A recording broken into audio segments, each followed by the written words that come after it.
Good morning, everybody, and welcome back to the channel. So we've been on a road trip this morning with the 2388, and we just finally arrived to the town of Madairyville. So we're gonna get our field cut off here, right behind the elevator. We're gonna get that one cut off, and then we're gonna head to the fields in Francisville, get them cut off. We got about 246 acres, I believe, down here, if I remember correctly. So we'll be down here for a day or so. So we're gonna get the 2388 to the field, get the head put back on it, let Dad start cutting, and then Dad's strength and I are gonna run back and get some more equipment. I don't know if I'm gonna bring the L2 down here yet. I don't know. I'm gonna talk to Dad. We might just see if we can just run one hard and just only have one combine down here. So we'll see what happens. So definitely a beautiful place down here. I like it down here. Well, hopefully the neighbor don't mind that we're using their field to put the head on. It's about the only place that I could put the head on, because unless I backed into beans across the road, but I don't think they'll care. Well, I got Dad started cutting. I decided to walk out here and have a look at these beans. These are some pretty beans. Just get some to check them here. So when you check them, you always want to grab them at the bottom of the plant, because if they're going to be wet, they're going to be wet down there, because this is dried out, because it's up in the breeze. All right. Oh yeah, them are dry. Them might be a little bit too dry. Tastes good too. So I think we'll go get the gleaner next, because there's quite a few beans here. Pretty view here. Got the elevator in the background, got all the leaves changing on the trees.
Well, we made it.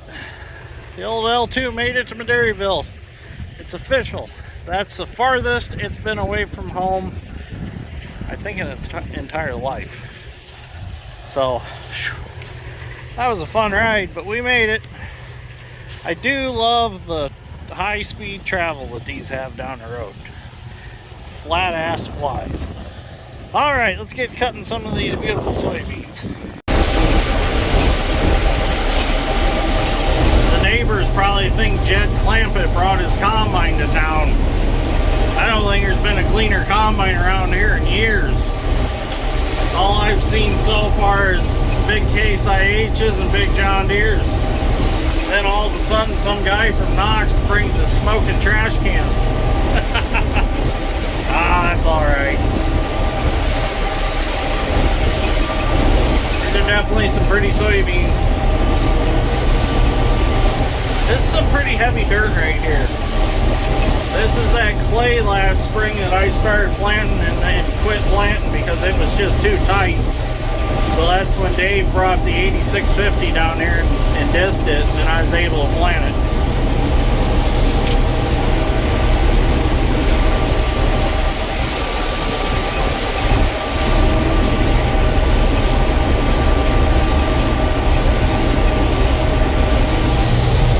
Dad over there.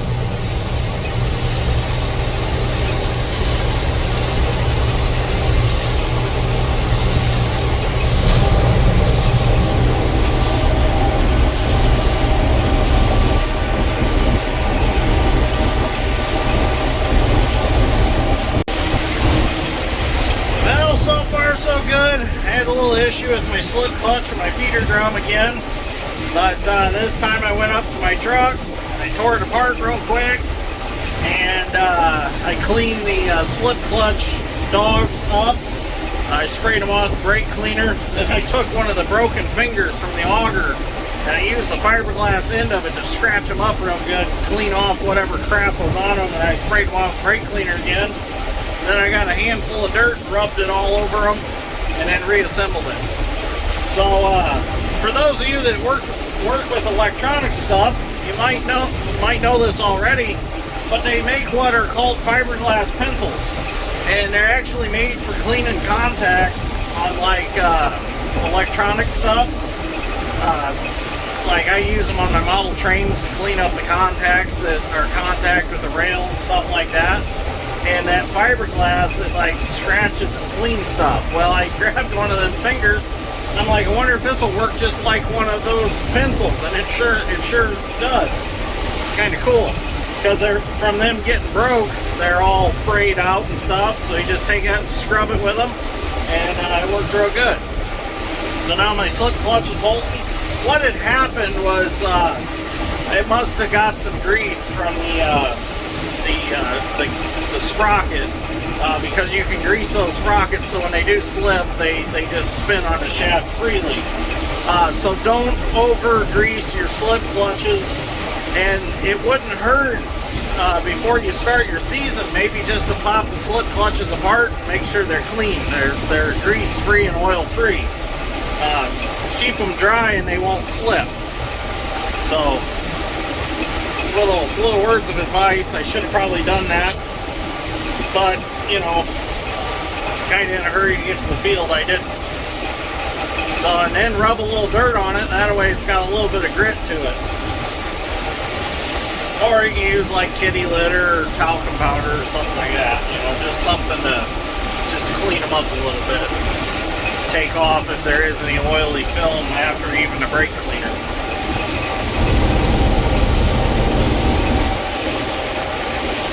These are some good beans. One pass down is probably 100 bushel, I would say, because they're building up under the auger after one pass down. So I think the auger starts to rise in these at the halfway point and they hold 200 bushels. So that would be 100 bushel. Roughly.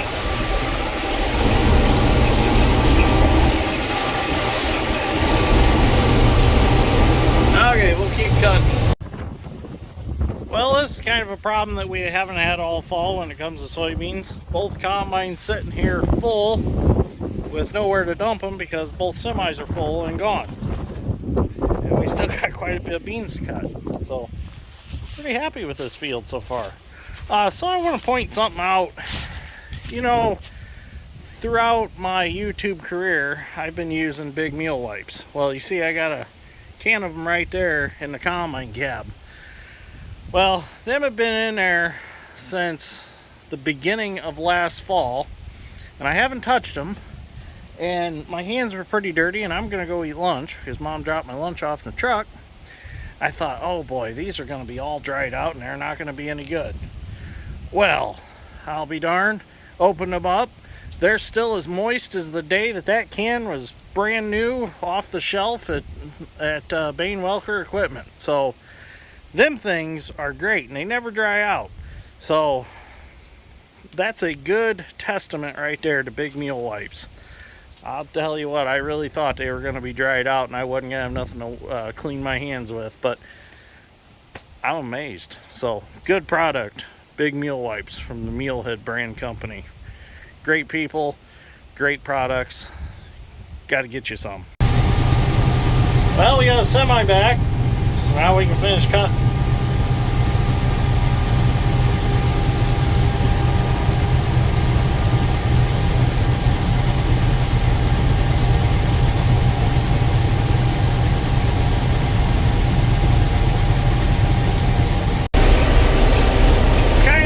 How things happen sometimes. You know, I sat over there by the trucks and ate my lunch while I was waiting for a semi to come back, and you know, I had 15 minutes to spare. Well, I go back to cutting beans, hit the separator switch, turn the head on, and the reel won't run. I'm like, what the hell? So I get out and investigate. Well, here when I turn the head switch on, it sheared the bolt in the end of the reel. It's like if I would have known that that bolt was going to shear while I was waiting on the semis to come back, I could have replaced it. I had time then to do it. But no, I had to drive back to the trucks, find a bolt, put in it for a shear bolt. Now we're back to cutting. It's just funny how stuff happens sometimes. So we're just about done. Dad's got a few rounds left over there. I've just got this area right here. We're finished with this farm and we'll get moved to the next one. Well, we're just about done with the Madairyville farm. Right here's the end of it.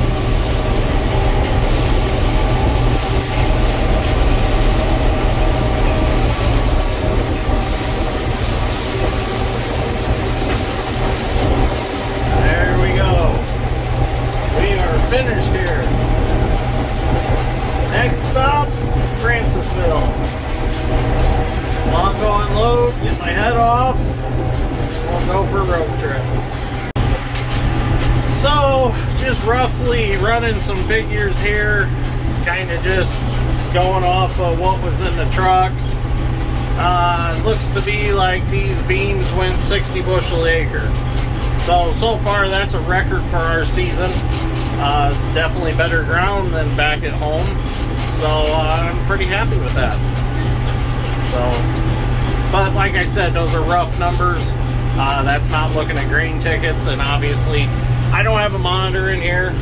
And some of my viewers are like, I can't believe you can run that combine without a monitor beeping at you and glaring in your face at night.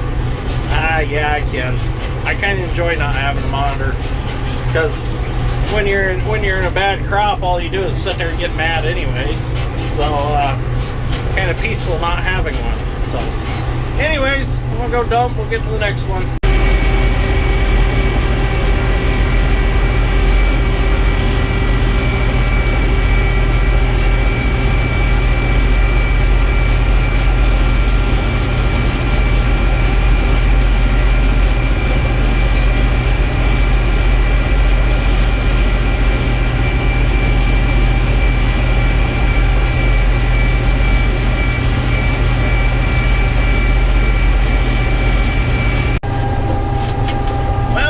Francisville, so we'll be able to stay here for a while. So we got this field over here, this field, one on the other side of the ditch over there, and then there's one on the other side of the ditch over there.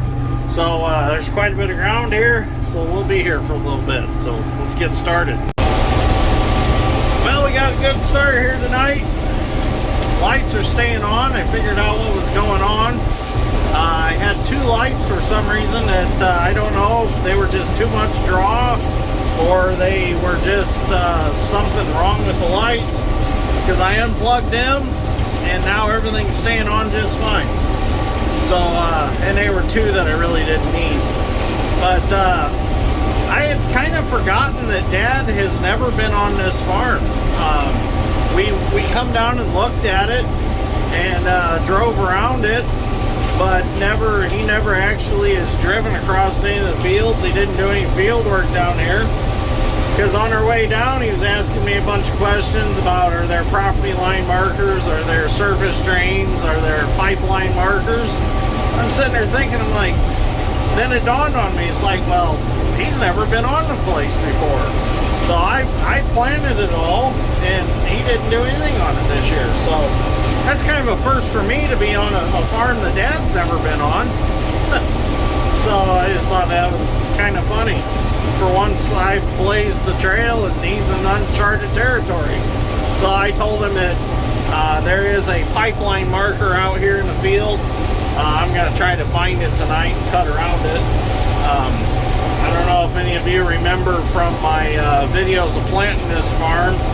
I think that that video was titled Farming a Long Way from Home, I think was the title of that one. But I come across that pipeline marker in that video and I showed it. So I just told Dad, I said, that's about the only thing out here you got to worry about is that pipeline marker.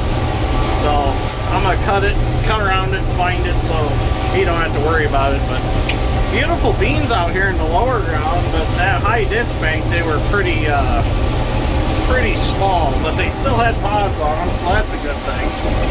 So anyways, I'm going to keep cutting tonight. Probably won't video much more because my phone's about to die. Down to like 15%, and that goes pretty fast. So we'll keep cutting and we'll get some video tomorrow. Well, when I was at the end of the field, it dawned on me I had my heart radio in my truck, so I could plug my phone into that. So I've got it in the combine now. So I come back over here and I thought, well, I'm going to find that pipeline marker. So I took a pass over there. Well, I ended up 50 feet from it. Look at that. That was a pretty good educated guess on where it was. So, within 50 feet of it. So at least I know where it's at for tonight. So I'm going to keep cutting over and I'll cut around it. That way it'll be good and exposed. So if Dad gets over this far, I don't have to worry about him having to worry about where it's at. So I've already cut around it. So, but I was like, I know it's got to be in line. I remembered it was in line with the house across the way with the security light. I just wasn't sure at what angle I had to be to go past it. Well, just so happens that I followed a set of sprayer tracks and they went straight past it, and that put me 50 feet over from it. So it worked out pretty good. Well, we finished out strong last night, got the truck loaded. This morning, Dad's strength took off with Pete already. He's going to go unload it, meet me down there. I'm going to stop on the way down, grab the grain cart, run it down there. So we've got the semi and the grain cart to fill.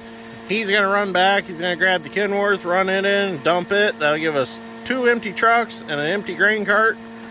And that should get us through until it rains. It's supposed to start raining like 11:30, 12 o'clock. And then it's supposed to rain the rest of the afternoon. So we'll see what happens. We'll see what we can get cut today. I want to get that done down there. Come back to Tyler Tunis's, get his wiped out.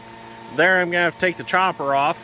And I'll probably end up going solo on that with the L2 because they want to windrow the bean stubble for cattle feed and bedding. They're going to round bale it. So the 2388's no good for that because that specialty rotor's just going to pulverize it and you won't be able to bale it. So Dad will probably continue on from there. He'll probably head home, get his combine switched over for corn. If not, he might run over to my 15 acres here where we had the hay and we ripped it up and put beans in it. Might see if he can cut them off. If not, we're going to switch 2388 over to corn and we'll start picking corn with the 2388 and hopefully the M3. So let's see what we can get done today and see where we're at this afternoon. Well, we're just about to the bean field. So I wanted to touch on something. I know it seems like I haven't been getting back to comments, but like one of my viewers had said in the comments, because I do read through them, I just don't have time to get back to them. One of my viewers said that I'm busier than a cat trying to bury a turd on concrete, and that is very true. We've been at it non-stop here for the last, well, about a week now, since the weather's been good, excuse me. So anyways, I was reading through the comments, and another good comment was a couple viewers want to see how a combine works internally. So when we get some time here and it rains and I can pull the side panels off the 2388 and get some good video, I'm going to go through how an axial flow case IH combine works and how an L2 Gleaner combine works. Cylinder type versus rotary type. So we got the two so we can make the comparisons on them and show you how they work inside and out. So that was a good idea for a video. I appreciate that idea, and we'll definitely make something out of it. So we'll get to the field. It did sprinkle a little bit on the way down, but it's not enough to stop us. So let's go try to get some beans cut. Well, we got Dad going. I'm getting fuel. And while I was getting fuel, I was doing my routine checks and realized my fan belts were loose. So I went ahead and got a wrench, got those tightened up. So that's taken care of. So now, as soon as I get fuel, we can get going.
Comes the rain.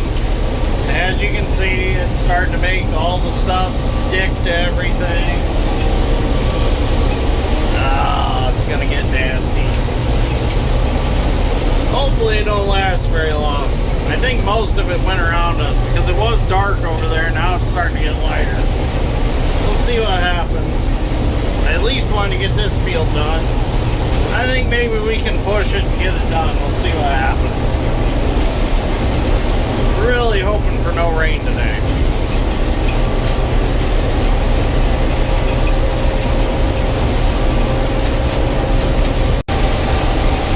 Well, I think it's safe to say that we are done for the day. There's just too much moisture. There's no more dust coming out of the back of my combine anymore. So that tells me that it's a little too wet. Cutter bars are getting sticky. They're starting to not feed evenly. Well, I'm pretty sure it's safe to say that we're not going to be cutting beans for a few days. It has not quit raining since we left the field. We did manage to get both trucks filled. So we're going to go ahead and dump them. And then we're going to go find some other activities to do for a while. So I think we'll end this episode right here. So thank you for watching. Greatly appreciate it. I'll see y'all in the next one. I gotta go and tarp my trailer. Ooh, look at that sweet old ride right there.